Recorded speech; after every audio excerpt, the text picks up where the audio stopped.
అనకాపల్లిలో ఏర్పాటయ్యే Arcelor Mittal Nippon steel plant అతిపెద్ద ప్రాజెక్ట్ అని సీఎం చంద్రబాబు అన్నారు. అతిపెద్ద గ్రీన్ఫీల్డ్ ప్రాజెక్టులలో ఒకటిగా అది నిలుస్తుందని చెప్పారు. లక్ష్మీ మిట్టల్తో భేటీ అనంతరం ఎక్స్లో ఆయన పోస్ట్ చేశారు. లక్ష్మీ మిట్టల్ సీఈఓ ఆదిత్య మిట్టల్తో జరిగిన సమావేశంలో పాల్గొన్నట్లు చెప్పారు. 17.8 మిలియన్ టన్నుల సామర్థ్యంతో గ్రీన్ఫీల్డ్ స్టీల్ ప్లాంట్కు వారు అంగీకారం తెలిపారన్నారు. ప్రముఖ పారిశ్రామికవేత్త Arcelor Mittal executive chairman Lakshmi మిట్టల్తో సీఎం చంద్రబాబు, మంత్రులు నారా లోకేష్, టీసీ భరత్ భేటీ అయ్యారు. దావోస్లో ఈ సమావేశం జరిగింది. ఈ సందర్భంగా భావనపాడులో పెట్రోకెమికల్ హబ్ ఏర్పాటుకు పెట్టుబడులకు లోకేష్ ఆహ్వానించారు. పెట్రోకెమికల్స్ అన్వేషణకు భావనపాడు వ్యూహాత్మక ప్రాంతమని తెలియజేశారు. ఏపీలో సోలార్ సెల్ తయారీ ప్లాంట్ ఏర్పాటును పరిశీలించాలని విజ్ఞప్తి చేశారు. ప్రణాళికాబద్ధమైన 83.3 MTPA సామర్థ్యం గల పోర్టు విశాఖపట్నంలో Indian institute of petroleum and energy ఉండటం, స్థిరమైన మౌలిక సదుపాయాలు, బలమైన ప్రభుత్వ మద్దతు పెట్రోకెమికల్ రంగంలో పెట్టుబడులకు అనుకూలతలుగా ఉంటాయని లోకేష్ వివరించారు. భావనపాడు, మూలపేట ప్రాంతం తయారీ, R&D లాజిస్టిక్ సౌకర్యాలను నెలకొల్పడానికి పెట్రోకెమికల్స్ గ్రీన్ ఎనర్జీలో నూతన ఆవిష్కరణలకు అసమానమైన అవకాశాలు కలిగి ఉందని లోకేష్ చెప్పారు. HPCL మిట్టల్ సంయుక్త భాగస్వామ్య సంస్థ గ్రీన్ ఎనర్జీ లిమిటెడ్ ఆధ్వర్యంలో 3,500 కోట్ల రూపాయల బహర్లతో ఏర్పాటు చేయాలని భావిస్తున్న 2GW సామర్థ్యం గల సోలార్ సెల్ తయారీ ప్లాంట్ను రాష్ట్రంలో ఏర్పాటు చేయాలని కోరారు. 2,000 మందికి ఉపాధి అవకాశాలు లభించి ఈ ప్రాజెక్టు ఏర్పాటుకు ఏపీ ప్రభుత్వం తరపున అన్ని విధాల సహాయ సహకారాలు అందిస్తామని తెలియజేశారు. రాష్ట్రంలోని పంచాయతీలను జనాభా ప్రాతిపదికన గ్రేడ్లుగా విభజించాలని ఉప ముఖ్యమంత్రి పవన్ కళ్యాణ్ అధికారులను ఆదేశించారు. ప్రభుత్వ ఆమోదం పొందిన తర్వాత పంచాయతీలకు గ్రేడ్లు, సిబ్బంది కేటాయింపు నిర్ణయిస్తామని తెలిపారు. ఈ గ్రేడ్ల విధానంతో గ్రామాల్లో తాగునీటి సరఫరా, వీధి దీపాల నిర్వహణ, అంతర్గత రోడ్ల నిర్మాణం, పారిశుద్ధ్యం మొదలైన పనులకు తగినంత సిబ్బందిని అందుబాటులోకి ఉంచాలన్నారు. రాష్ట్రంలోని పంచాయతీలను జనాభా ప్రాతిపదికన గ్రేడ్లుగా విభజించాలని ఉప ముఖ్యమంత్రి పవన్ కళ్యాణ్ అధికారులను ఆదేశించారు. పంచాయతీల ఆదాయం ఆధారంగా ఏర్పాటైన క్లస్టర్ వ్యవస్థ కారణంగా సిబ్బంది నియామకం విషయంలో తలెత్తుతున్న ఇబ్బందులు, ప్రజలకు ఎదురవుతున్న అసౌకర్యాలను దృష్టిలో పెట్టుకుని గ్రేడ్ల వారీగా విభజనకు మార్గదర్శకాలు రూపొందించాలని ఆయన సూచించారు. పంచాయతీల గ్రేడ్ల విభజనపై ఆ శాఖ ఉన్నతాధికారులతో సమీక్షించిన ఆయన జనాభా ప్రాతిపదికగా పంచాయతీలను గ్రేడ్లుగా విభజించడం, సిబ్బంది తదితర అంశాలపై అధ్యయనానికి 4 సీనియర్ అధికారులతో కమిటీని ఏర్పాటు చేయాలన్నారు. జిల్లాను యూనిట్గా చేసుకుని పంచాయతీల ఆదాయం, జనాభా ప్రాతిపదికగా కలెక్టర్లు ఇచ్చే నివేదికలను కమిటీ పరిశీలించాక గ్రేడ్ల విభజనకు ప్రభుత్వానికి సిఫార్సు చేయాలని సూచించారు. ప్రభుత్వ ఆమోదం పొందిన తర్వాత పంచాయతీలకు గ్రేడ్లు, సిబ్బంది కేటాయింపు నిర్ణయిస్తామని తెలిపారు. ఈ గ్రేడ్ల విధానంతో గ్రామాల్లో తాగునీటి సరఫరా, వీధి దీపాల నిర్వహణ, అంతర్గత రోడ్ల నిర్మాణం, పారిశుద్ధ్యం మొదలైన పనులకు తగినంత సిబ్బంది అందుబాటులో ఉంటారన్నారు. వైకాపా ప్రభుత్వం పంచాయతీల ఆదాయం ఆధారంగా నిర్ణయించిన క్లస్టర్ విధానంతో ఆదాయం ఎక్కువగా ఉన్న పంచాయతీల్లో జనాభా తక్కువగాను, ఆదాయం తక్కువగా ఉన్న వాటిలో జనాభా ఎక్కువగాను ఉందన్నారు. అశాస్త్రీయంగా చేసిన క్లస్టర్ విధానంలో మార్పులు చేసే క్రమంలో ప్రజలందరికీ ప్రయోజనకరంగా పంచాయతీలను గ్రేడ్లుగా విభజిస్తున్నామని పవన్ కళ్యాణ్ వివరించారు. ఒక్కరోజు విశాఖపట్నం పర్యటనలో ప్రధాని నరేంద్ర మోదీ ఆంధ్రప్రదేశ్ అభివృద్ధికి 2 లక్షల కోట్ల నిధులు ఇవ్వడం, ఆంధ్రప్రదేశ్కు వరాల జల్లు కురిపించడమని మంత్రి నిమ్మల రామానాయుడు అన్నారు. గత వైసీపీ విధ్వంస పాలనలో లూలు, అమర్ రాజా, కియా వంటి పరిశ్రమలు రాష్ట్రాన్ని వదిలి వెళ్లిపోయాయని ఎద్దేవా చేశారు. గతంలో రాష్ట్రం వదిలి వెళ్లిపోయిన పారిశ్రామికవేత్తలందరినీ రాష్ట్రానికి తిరిగి రప్పించి పెట్టుబడులు పెట్టించడానికి ముఖ్యమంత్రి చంద్రబాబు కృషి చేస్తున్నారని చెప్పారు.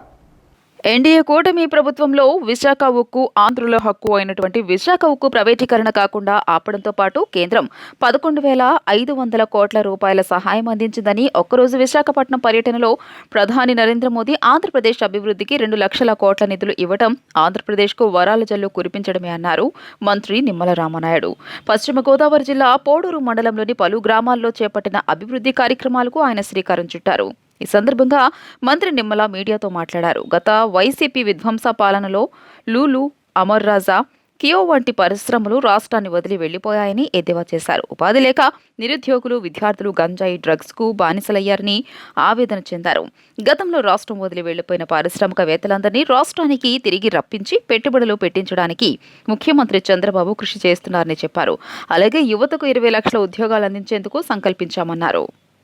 ఎప్పుడైతే ఉద్యోగ ఉపాధి అవకాశాలు లేవో యువత అంతా కూడా నిర్వీర్యమైపోయి గత పాలనలో గంజాయి బాట పట్టి, డ్రగ్స్ బాట పట్టి, ఆంధ్రప్రదేశ్ అంటే ఒక డ్రగ్స్ హబ్ గా, ఆంధ్రప్రదేశ్ అంటే ఒక గంజాయి ఆంధ్రప్రదేశ్ గా గత పాలన మార్చేసినటువంటి పరిస్థితుల నుండి మళ్లీ ఈ రోజు ఆంధ్రప్రదేశ్ రాష్ట్రానికి మళ్లీ పెద్ద ఎత్తున 20 లక్షల ఉద్యోగాలు యువతకు ఇవ్వాలనేటువంటి ఆలోచనతో ఈ ప్రభుత్వం పనిచేస్తూ మరి ఈవేళ కూడా దావోస్ మరి చంద్రబాబు నాయుడు గారు మరి పర్యటన మళ్లీ రేపు రాబోయేటువంటి మరి పెట్టుబడులు కూడా ఆంధ్రప్రదేశానికి పెద్ద ఎత్తున తీసుకురావడం ద్వారా 2027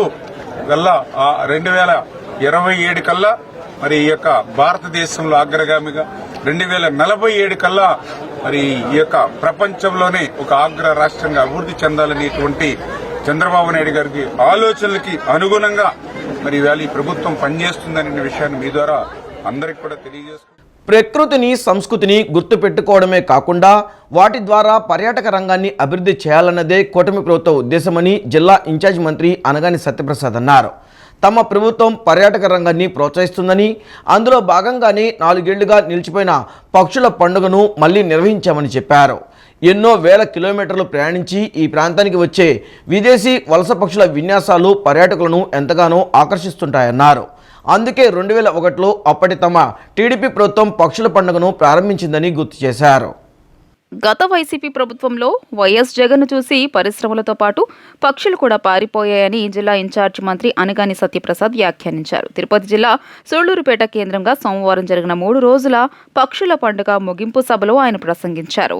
సీఎం చంద్రబాబు ఆలోచనతో 2014లో హ్యాపీ సండే కార్యక్రమాలను ప్రవేశపెట్టామని, అయితే వైసీపీ ప్రభుత్వం వచ్చి రాగానే ఆ కార్యక్రమాన్ని విస్మరించిందని తెలిపారు. కానీ ఇదే హ్యాపీ సండే కార్యక్రమాన్ని పలు దేశాల్లో అమలు చేస్తున్నారని, ఇది చంద్రబాబు విజన్ అని వెల్లడించారు. జగన్ ప్రభుత్వంలో నిలిచిపోయిన పక్షుల పండుగను తిరిగి అద్భుతంగా నిర్వహించాలని ఆయన ఆదేశించారని చెప్పారు. పులికాట్ ముఖ ద్వారాల పూడికతీత కోసం 100 కోట్ల రూపాయలు కేటాయించామని, త్వరలోనే టెండర్ల ప్రక్రియ మొదలవుతోందని ప్రకటించారు. ఈ సందర్భంగా వివిధ పోటీల్లో విజేతలకు సినీ కథానాయకులు కృతి శెట్టి, సంయుక్త మీనన్ బహుమతులు అందజేశారు. ఫెస్టివల్ ముగింపు సమావేశంలో మంత్రి ఆనం రామనారాయణ రెడ్డి, ఎమ్మెల్యేలు శ్రీ సిటీ ఎండీ రవీంద్ర సన్నారెడ్డి, కలెక్టర్ వెంకటేశ్వర్, పారిశ్రామికవేత్త కొండేపాటి గంగప్రసాద్ తదితరులు పాల్గొన్నారు. కాగా 3 రోజు పక్షుల పండుగకు జనం పోటెత్తారు. నేలపట్టు, అటకాని తిప్పలో పక్షులను చూడడానికి విద్యార్థులు పెద్ద సంఖ్యలో తరలివచ్చారు. బీవీపాలెం పడవల రేవు కిటకిటలాడింది. గత ప్రభుత్వంలో ఆహ్లాదం లేదు, పక్షులు కూడా పారిపోయినట్టు 5 సంవత్సరాలు పారిపోయి. ఎందుకంటే గతంలో ఎన్నో పరిశ్రమలు ఈ రాష్ట్రానికి వస్తూనే పారిపోయినాయి. ఎందుకంటే అప్పుడు పాలకులు చేసేటువంటి పరిపాలన లాంటిది. పక్షులు కూడా అలా అనుకున్నారేమో కానీ ఇలాంటి ఫెస్టివల్ పెట్టలేదు వాళ్ళు. అలాగే మన రాతలు రాస్తారు. ఈరోజు మనం చూసాం పచ్చ పేపర్లో ఫ్లెమింగో ఫెస్టివల్ ఫెయిల్యూర్ అని. వాళ్ళు కళ్యాణం దొబ్బినే అని అడుగుతా ఉన్నాను. ఇంతమంది సూళ్లూరుపేట ప్రజలందరూ కూడా ఇంత ఆహ్లాదకరంగా ఉత్సాహంగా ఉంటే వాళ్ళు కళ్యాణం దొబ్బినే అని అడుగుతా ఉన్నాను. చంద్రబాబు నాయుడు గారు ఎప్పుడు కూడా ఒకటే మాట కోరుకుంటారు, రాష్ట్రం సుభిక్షంగా ఉండాలి, భావితరాలు మంచిగా ఉండాలి. అవన్నీ సాధ్యం కేవలం ఈ రోజున ఒక మంచి పునాది వేస్తే. ఎందుకంటే 2001లో ఎలాగైతే ఫ్లెమింగో ఫెస్టివల్కి పునాది వేశారో తెలంగాణ రాష్ట్రం ఈ రోజు అద్భుతంగా ఉంది అంటే ఆ రోజు ఆయన వేసిన పునాది. మన 2014-19 కూడా ఇలాగ ఆహ్లాదకరంగా ఉండాలి, కమ్యూనిటీ మీటింగ్స్ ఉండాలి, కమ్యూనిటీ ఫెస్టివల్స్ ఉండాలనే లక్ష్యంతో హ్యాపీ సండే చేశాం. కానీ 19-24 హ్యాపీ సండే లేదు, హ్యాపీ డే లేదు, హ్యాపీ అవరే లేదు. కానీ అది ఆదర్శంగా తీసుకుని ఈ రోజు కూడా వియట్నాంలో హ్యాపీ సండే చేస్తున్నారు, అద్భుతంగా చేస్తా ఉన్నారు. అంటే చంద్రబాబు నాయుడు గారు ఆలోచన విదేశాల్లో కూడా చేస్తా ఉన్నారు. ఇలాంటి మంచి మంచి కార్యక్రమాలు ఇంకా చేద్దాం. ఎందుకంటే మా స్పీచ్ కంటే కూడా మీకేం కావాలో మాకు తెలుసు కాబట్టి. జమ్మూ కాశ్మీర్లో ఉగ్రవాదులు, భద్రతా బలగాల మధ్య జరిగిన ఎదురు కాల్పుల్లో ఆంధ్రప్రదేశ్ చిత్తూరు జిల్లాకు చెందిన జవాన్ కార్తిక్ మృతి చెందిన వార్త తనను తీవ్ర దిగ్భ్రాంతికి గురిచేసిందని ముఖ్యమంత్రి నారా చంద్రబాబు నాయుడు అన్నారు. దేశం కోసం ప్రాణాలు అర్పించిన వీర జవాన్ కార్తిక్కు సంతాపం ప్రకటిస్తూ ఆయన కుటుంబానికి ప్రగాఢ సానుభూతిని తెలియజేస్తున్నారని, ఆ కుటుంబానికి ప్రభుత్వం అన్ని వేళలా అండగా ఉంటుందని భరోసా ఇస్తున్నారని చంద్రబాబు ట్విట్టర్ వేదికగా పోస్ట్ చేశారు. త్వరలో జరగనున్న సుదర్శన్ జోనల్ కౌన్సిల్ సమావేశానికి సంబంధించిన ముషాయిదా ఎజెండా అంశాలపై రాష్ట్ర సచివాలయంలో సంబంధిత శాఖల అధికారులతో ప్రభుత్వ ప్రధాన కార్యదర్శి కె విజయానంద్ సమీక్షించారు. అమరావతి రాజధానితో ర్యాపిడ్ రైల్ కనెక్టివిటీ ఏర్పాటు వంటి అంశాలలో ఇప్పటివరకు జరిగిన అభివృద్ధి, తదుపరి తీసుకోవాల్సిన చర్యలు వంటి అంశాలపై సమీక్ష జరిపారు. అమరావతి రాజధాని నిర్మాణానికి కేంద్రం నుండి అందుతున్న సహాయం తదితర అంశాలపై సమీక్షించి పూర్తి స్థాయిలో అప్డేట్ను సమాచారాన్ని అందివ్వాలని సిఎస్ విజయానంద్ అధికారులను ఆదేశించారు.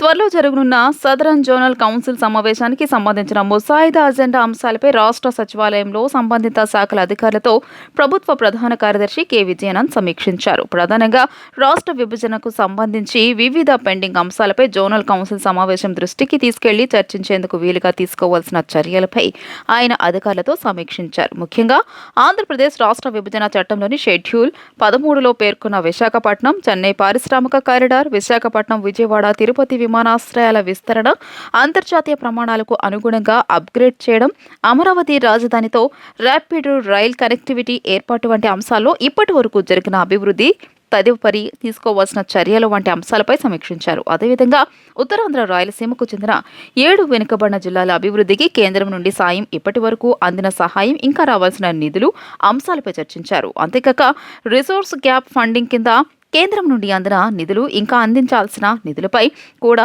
సిఎస్ విజయానంద్ అధికారులతో చర్చించారు. విభజన చట్టంలో పేర్కొన్న వివిధ ఢిల్లీలోని ఏపీ భవన్ విభజన, వివిధ కేంద్ర విద్యా తదితర సంస్థల ఏర్పాటు, అమరావతి రాజధాని నిర్మాణానికి కేంద్రం నుండి అందుతున్న సహాయం తదితర అంశాలపై సమీక్షించి పూర్తి స్థాయిలో అప్డేటెడ్ సమాచారాన్ని అందివ్వాలని సిఎస్ విజయానంద్ అధికారులను ఆదేశించారు. ఇంకా సదరన్ జోనల్ కౌన్సిల్ సమావేశంలో లేవనెత్తాల్సిన వివిధ అంశాలపై తగిన నివేదికలు సమర్పించాలని సిఎస్ ఆదేశించారు.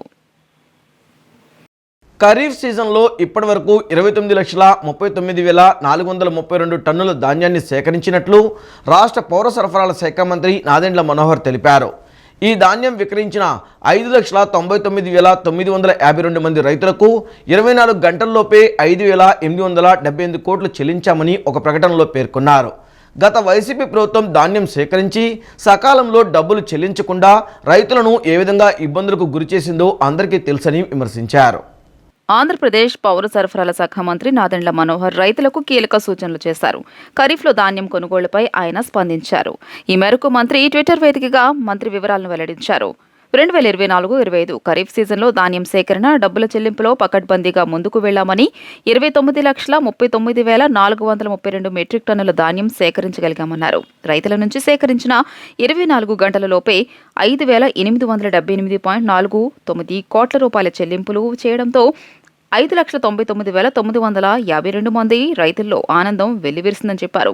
గత ప్రభుత్వం వరి రైతులను ఎంతగా ఇబ్బందులు పాల్చేసిందో, ధాన్యం సేకరించినా డబ్బులు చెల్లించకుండా బకాయి పెట్టిందో అందరికీ తెలుసని విమర్శించారు. కూటమి ప్రభుత్వం 1,674 కోట్ల రూపాయల బకాయిలు చెల్లించిందని ముఖ్యమంత్రి చంద్రబాబు నాయుడు నేతృత్వంలో ఉప ముఖ్యమంత్రి పవన్ కళ్యాణ్ ఆలోచనలకు అనుగుణంగా రాష్ట్రంలో కూటమి ప్రభుత్వం రైతు సౌభాగ్యం కోసం చిత్తశుద్ధితో పనిచేస్తుందంటూ ట్వీట్ చేశారు.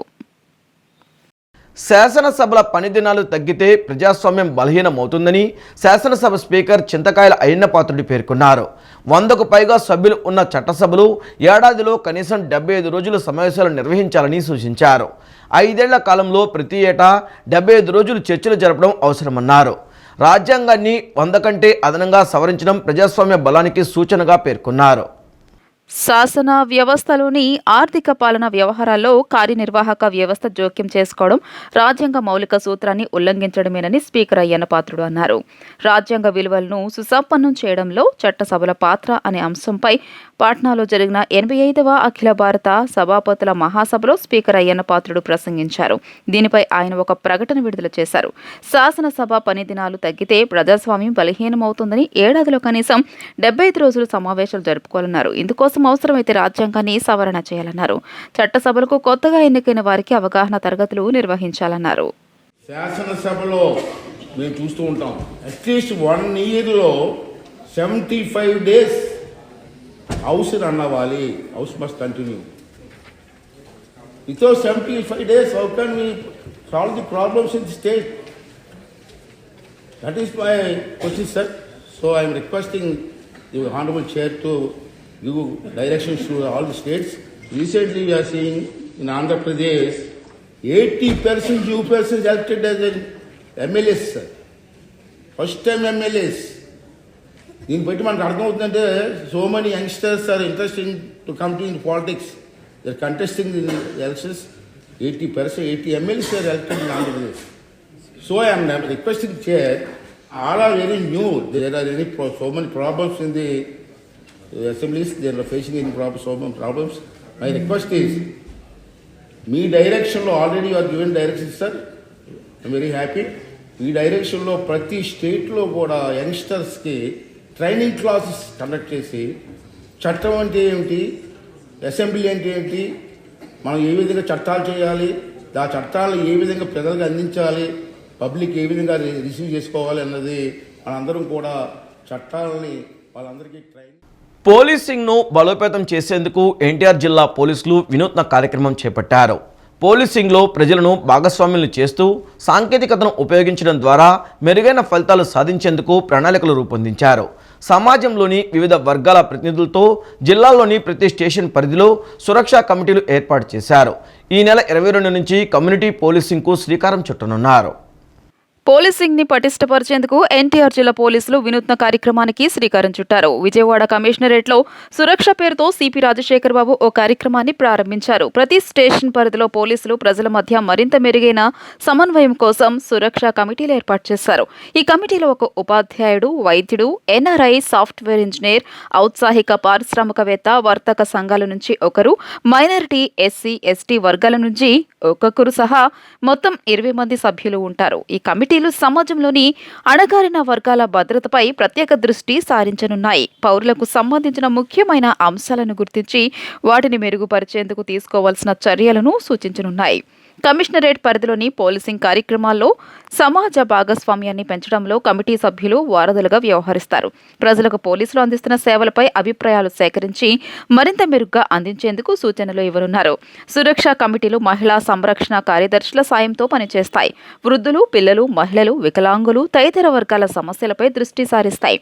వివిధ నేరాల నివారణ, సైబర్ నేరాలు, మాదక ద్రవ్యాల రవాణా కట్టడిపై అవగాహన కల్పిస్తాయి. విద్యార్థులు, యువత సమస్యల పరిష్కారంలో అనుసంధానకర్తగా వ్యవహరిస్తాయి.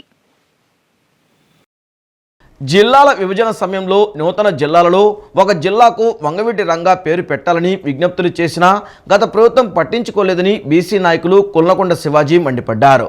దుర్గగుడి ఫ్లైఓవర్కు రంగా ఫ్లైఓవర్గా పేరు పెట్టాలని కోరితే గతంలో ఉన్న టీడీపీ ప్రభుత్వం పట్టించుకోలేదని అన్నారు. కనీసం కూటమి ప్రభుత్వమైనా విజయవాడ పశ్చిమ బైపాస్కు వంగవీటి రంగా పేరు పెట్టాలని డిమాండ్ చేశారు. ఈ డిమాండ్ను ప్రభుత్వం ఆలోచన చేయాలని కోరారు. తెలంగాణలో కూడా పలు ఫ్లైఓవర్లకు నాయకుల పేర్లు పెట్టారని గుర్తు చేశారు. గన్నవరం విమానాశ్రయంకు రంగా పేరు పెట్టాలని బీజేపీ రాజ్యసభ సభ్యులు జీవీఎల్ నరసింహరావు కేంద్రాన్ని కోరిన విషయాన్ని ఈ సందర్భంగా ప్రస్తావించారు. నితిన్ గడ్కరీ గారిని తీసుకొచ్చి, వాళ్ళని తీసుకొచ్చి, వెంకయ్యనాయుడు గారిని తీసుకొచ్చి కనకదుర్గమ్మ ఫ్లైఓవర్ నామకరణం చేశారు. ఆల్రెడీ 1 కిలోమీటర్ దూరంలో అదే పేరుతోటి ఒక ఫ్లైఓవర్ ఉంది, కానీ మా నోట్లు ముగించేశారు. మేమేమంటామంటే, అయ్యా, ఇంత పెద్ద సామాజిక వర్గం, పొటెన్షియాలిటీ ఉన్న సామాజిక వర్గానికి సంబంధించిన వంగవీటి మోహన్ రంగా గారి పేరు ఇప్పుడు కొత్తగా విజయవాడ పశ్చిమ బైపాస్ ఏదైతే 1500-1600 కోట్ల రూపాయలతో కృష్ణానది మీద ఒక ఫ్లైఓవర్ వేశారు. ఎక్కడ?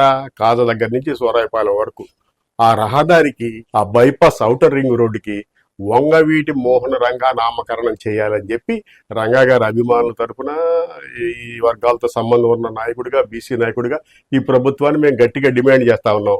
ఈ బాధ్యత నెరవేర్చుకుంటాం. ఎందుకంటే డిమాండ్ మేరకు ప్రభుత్వం ఆలోచన చేయాలి. ఈ వార్తలు ఇంతటితో సమాప్తం. నమస్కారం.